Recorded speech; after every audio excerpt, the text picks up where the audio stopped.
akan mewawancarai kepala sekolah, guru biografi, dan alumni tahun 2020 dari MAN 15 Jakarta.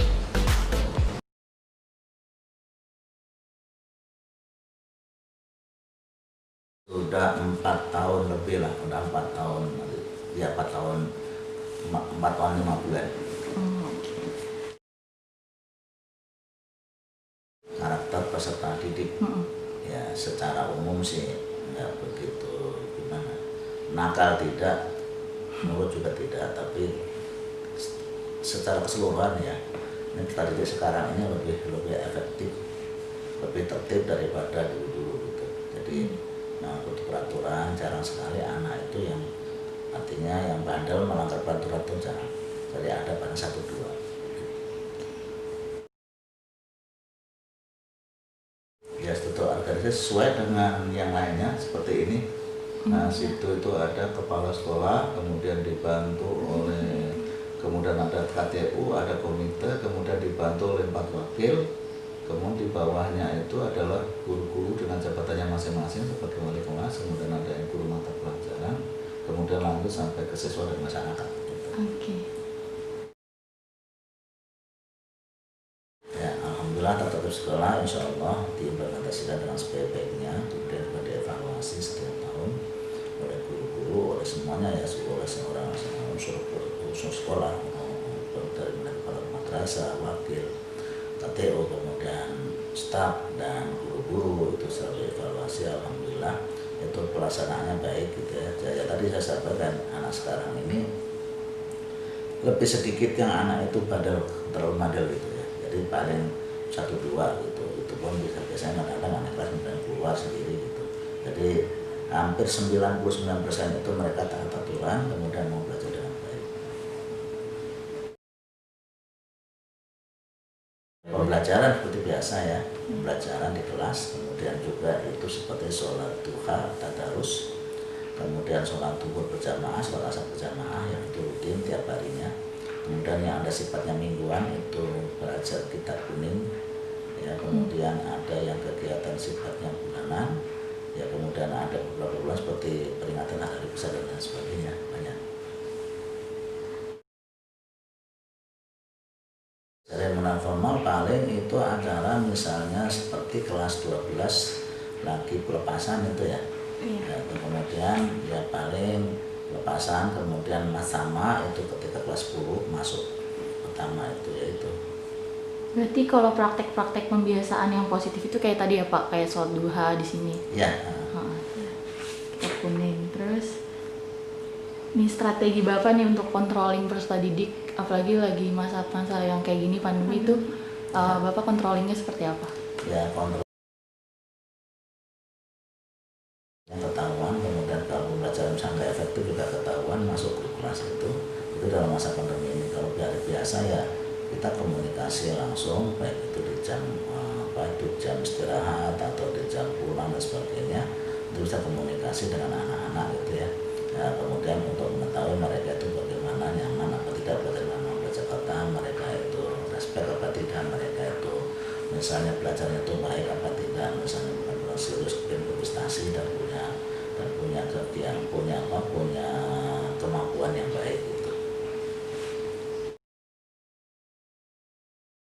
Nah, saya kesannya ya baik-baik aja semuanya ya, baik itu dari pimpinan, kemudian guru, karyawan, semuanya. Memang saya itu berusaha kalau memimpin itu saya membuat suasana itu adem ya, suasana itu tidak panas. Jadi kita menghargai semua orang yang berbuat, semua orang yang bekerja di MAN 15 Jakarta ini, baik siapapun itu.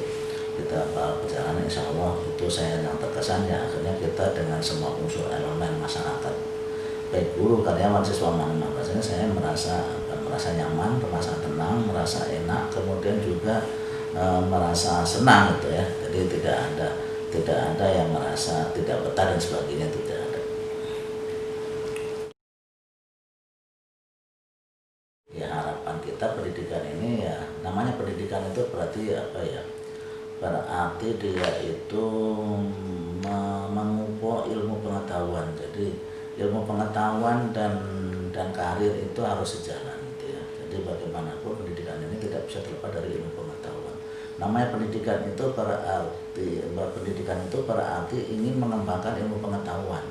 Dari pengetahuan itu ya ada ilmu pengetahuan agama, ada ilmu pengetahuan umum, dan itu harus dikembangkan. Ya itu yang kewajiban pemerintah itu ya seharusnya melindungi itu semuanya.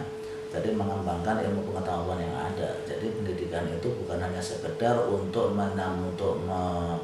mewujudkan karir atau prestasi dan sebagainya, tapi juga adalah artinya melayani ilmu yang berkembang dari zaman sekarang dari zaman dulu sampai sekarang ini kan ilmu-ilmu yang diciptakan oleh para ahli ilmu pengetahuan itu, seperti adanya ilmu matematika, ilmu bahasa, kemudian ilmu terapan ya, seperti ilmu kejuruan, fisika, kimia, biologi ya, itu semua ilmu itu ditemukan oleh para pendahulu-pendahulu kita berdasarkan eksperimen mereka, dan ilmu itu harus kita emban, harus kita kembangkan supaya menghasilkan penemuan-penemuan yang baru.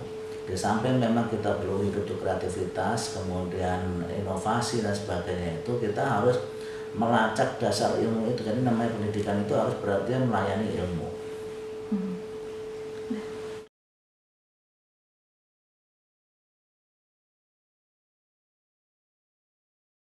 Oke, sebelumnya perkenalkan ya, nama saya Julia Dwi Ningsih.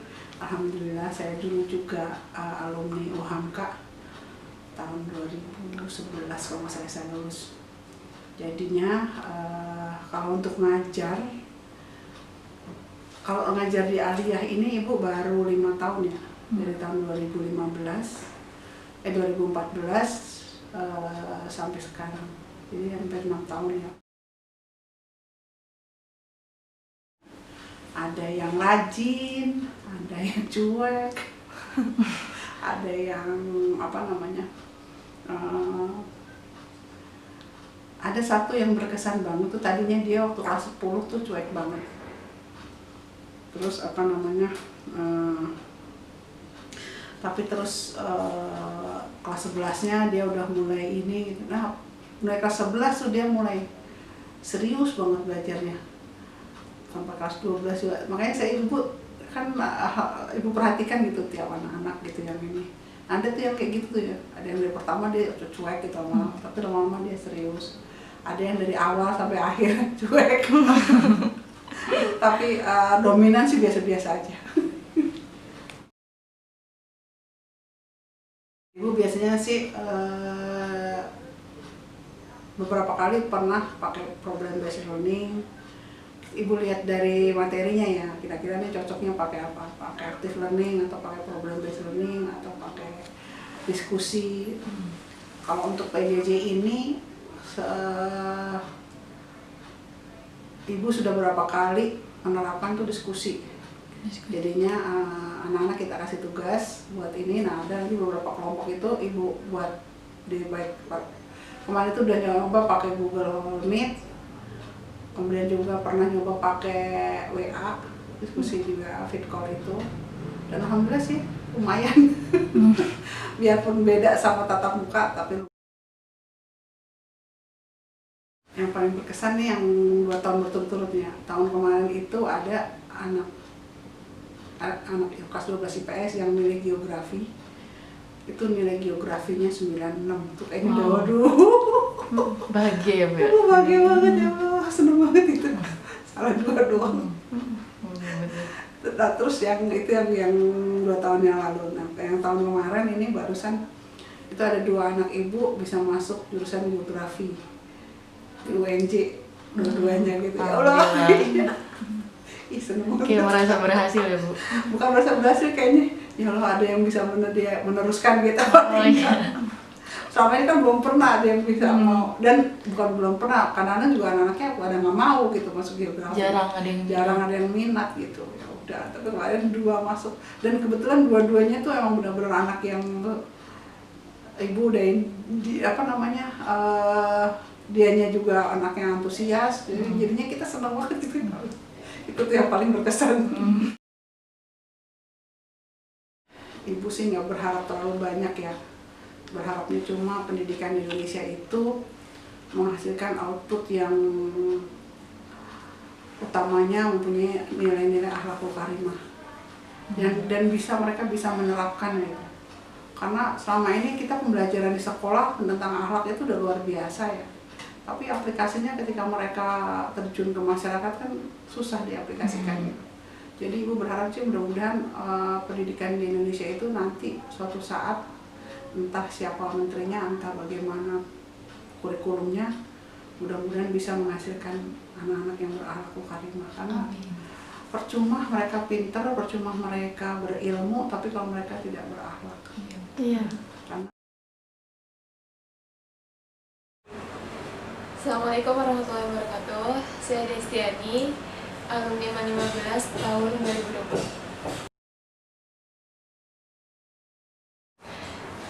Buat pelajaran geografi sih lumayan lumayan seru, tapi banyak banyak artinya sih, maksudnya karena metode pembelajaran itu melalui suara aja, nggak yang kalau banyak orang kan pembelajarannya itu melalui fokus atau kayak gimana, tapi kalau misalkan di sekolah itu cuma dari suara aja, kayak dia ngejelasin kayak gimana. Lebih banyak ngejelasinnya.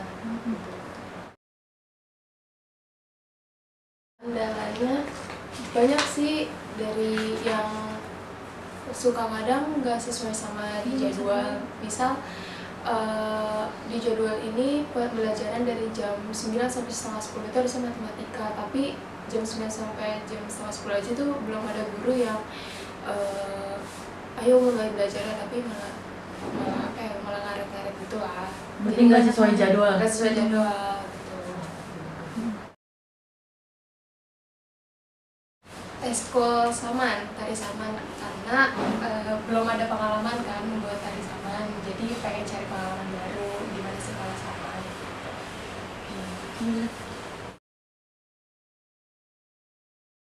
Organisasi paling menonjol yang baru-baru ini sih broadcast itu paling menonjol banget, karena baru awal ada aja tuh udah banyak yang masuk dan udah dapat banyak penghargaan sih gitu. Paling disukain itu pelajaran ekonomi, karena gak tau ya, gurunya asik tuh sama suka aja, jadi itu paling disuka. Yang santai tapi ada seriusnya juga, terus gurunya nggak usah banyak ngoceh, jadi ya udah langsung ke intinya aja, to the point aja, terus Diselingin sama bercanda-bercanda tuh nggak apa-apa sih.